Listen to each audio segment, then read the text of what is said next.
তীর্থরাজ পারসানা, বর্তমানে টিআরপি। আর টিআরপি মানে ইউটিউবে ভিউজ। তো হ্যালো গাইস, কেমন আছো তোমরা সবাই? এমবি ভাই, আর আজ আমরা কথা বলতে চলেছি তীর্থরাজ পারসানাকে নিয়ে।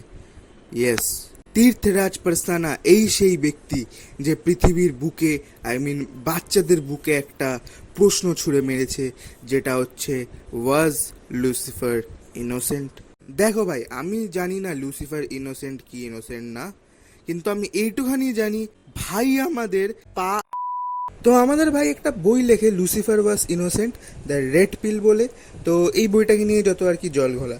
তো এই বইয়ের বক্তব্য হচ্ছে, লুসিফার যেই খ্রিস্ট ধর্মে যেই ডেভিলটা আছে লুসিফার, তো সে আসলে ডেভিল না, সে ভগবানের মেসেঞ্জার। আর যারা লৌকিক দেবদেবী আছে, মানে যাদেরকে আমরা পুজো করছি, তারা আসল ডেভিল।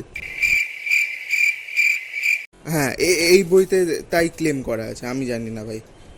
লাইক, মানুষ কতটা ভেল্লা হয়, কতটা পাগল হয় যে এরকম ভাবনা, এরকম থটস মাথায় আসে ভাই। লাইক, তুমি ইম্যাজিন করো, তুমি খোলা আকাশের নিচে খুব সুন্দরভাবে ছাদে শুয়ে আছো, ঠান্ডা ঠান্ডা হাওয়া দিচ্ছে, হঠাৎ একটা পাখি উড়ে গেল। সেই পাখিটাকে দেখার পর তোমার মাথায় এলো, আচ্ছা, মহিষাসুর কি সত্যিকারের দোষ করেছিল? কেন মহিষাসুর কি স্বর্গের সিংহাসনে বসতে পারে না? কেন মহিষাসুর কি রিজ বলে না, হ্যাঁ, রিজ করতে পারে না?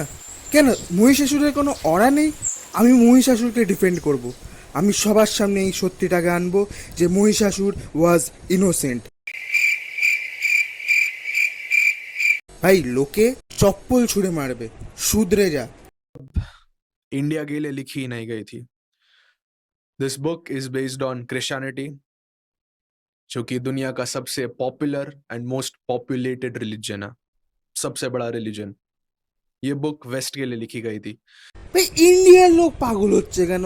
জানি ইন্ডিয়া একটা সেকুলার কান্ট্রি, এখানে পরের দুঃখ দেখা হয়, বাট তবুও ভাই কেন কেন পোপের কষ্ট হয় না যে ওর ঠাকুরদেরকে এরকম মেক করছে? কেন পোপের কষ্ট নেই?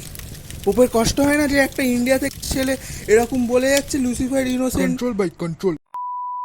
ভাই, লেজিট পাবলিক পাগল হয়ে গেছে, জাস্ট মানে মাথা খারাপ হয়ে গেছে ভাই। যা যা করছে, রাস্তায় দেখা হলে আমার বন্ধুরা বলছে, ভাই লুসিফার ওয়াজ ইনোসেন্ট। ভাই, আমি কি করবো লুসিফার ইনোসেন্ট হলে? আমি তো আর লয়ার না যে কোর্টে গিয়ে কেস লড়বো লুসিফার ইনোসেন্ট, ওকে শাস্তি দেওয়া হয়েছে কেন? আজব তো। তো এরকমই একটা সুন্দর বিকেল বেলায় আমি বারান্দায়, খুব সুন্দর হাওয়া আসছিল, আমি বসে গান শুনছিলাম। ঠিক তখনই আমার পরম মিত্র নেবু, হ্যাঁ ওর নাম নেবু, ফোন করে।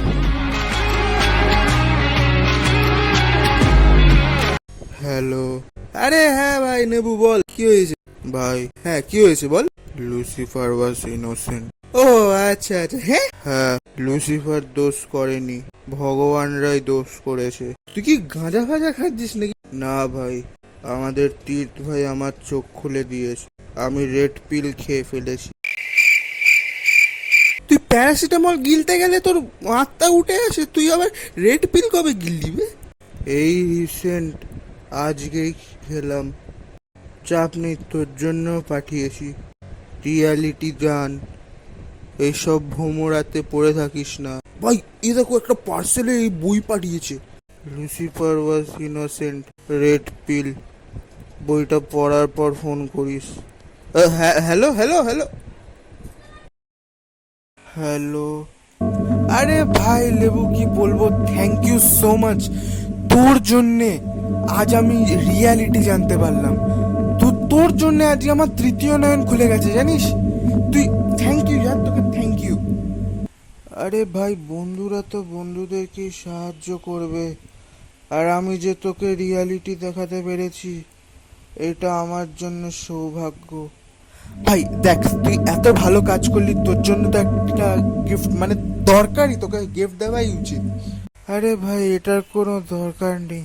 না না না না, তুই কাজ কর, তোর জানলাটা আছে না যেটা আমার বাড়ির দিকে, হ্যাঁ ওই জানলাটা খুলে দিয়েছি, দেখ কি।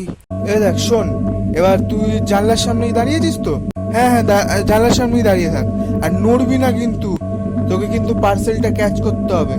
পার্সেল ক্যাচ করতে হবে মানে?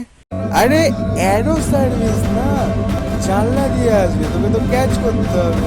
ও আচ্ছা ঠিক আছে, তো দাঁড়িয়ে আছিস তো? হ্যাঁ হ্যাঁ দাঁড়িয়ে আছি। ওকে ঠিক আছে, দাঁড়া দাঁড়া, এই 3 গুনবো, তার মধ্যে ক্যাচ করতে হবে তোকে, ঠিক আছে? এই 1 2